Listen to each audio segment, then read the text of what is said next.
So Kerry is now running around trying to put out these political spot fires around the place, both domestically and internationally. So the NSA has been trying to monitor a lot of communications, both internally and externally, and now this has come out in the open because of Edward Snowden, and now John Kerry's been forced to run around trying to clean up the mess. Is the biggest issue the internal or the external communications surveillance that's been going on here, or are they both equally as significant? At the moment, it's mostly domestic, although it's come to the fore again because of these international disclosures. So I think politically it's mostly internal. So a lot of senators and the president himself are more concerned about, or trying to reassure Americans that they're not going around and collecting evidence on innocent people. Well, and sorry, there is a push to introduce the US Freedom Act.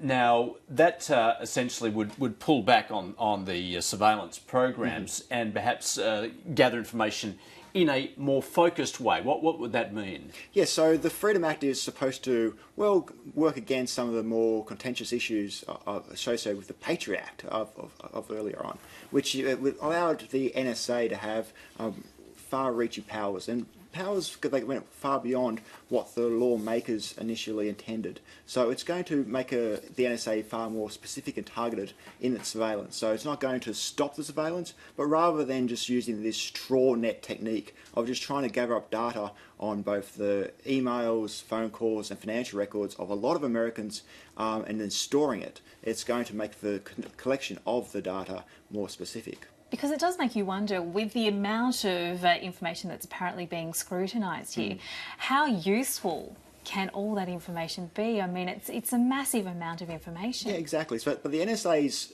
role, or what their objective is, isn't to go through and analyse it all. What they're looking for is just to collect it all and store it, and under lock and key. The idea being that when they do eventually find a suspect, possibly a terrorist suspect, what they can then do is go back into this massive storeroom, which is under lock and key, and look at every person that they've come into contact with, or the financial records, and then be able to rework their networks and who they might be associated with. So it isn't actually about listening in on people's phone calls, it's just about keeping records of what people have been connecting with.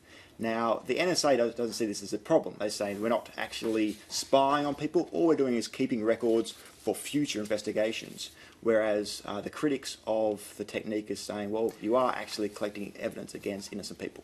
Adam, let's just move on to Australia's role, or possible role, in international spying networks and perhaps collaboration with the Americans.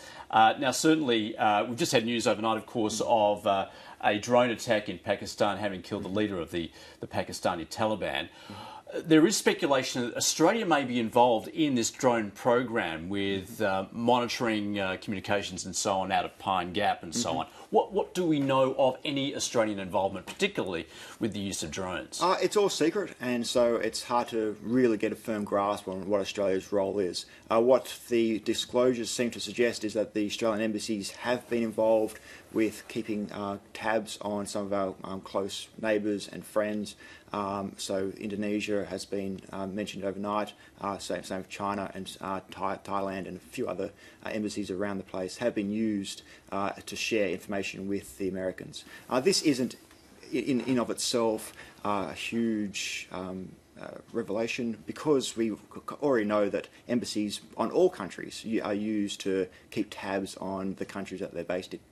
Well, it's interesting as well to look at what's been happening in terms of the NBN in Australia, and a bit of debate about how we go through the tendering process, because the Chinese telecommunications company Huawei has been banned from being able to be involved in that process because of concerns about this sort of thing happening from the other end, from China. So, I mean, it seems to be just, everyone is suspected of being involved in some kind of scrutiny and surveillance here. Yeah, I mean, and this is sort of one of the different angles to the Edward Snowden disclosures, is that there have been, the US government has been strong-arming their companies to give backdoors to the NSA. So companies like Microsoft and Facebook have been used to collect data on both domestic sources, but also internationally as well. And so what the Americans have been continually criticising the Chinese about is using their state run enterprises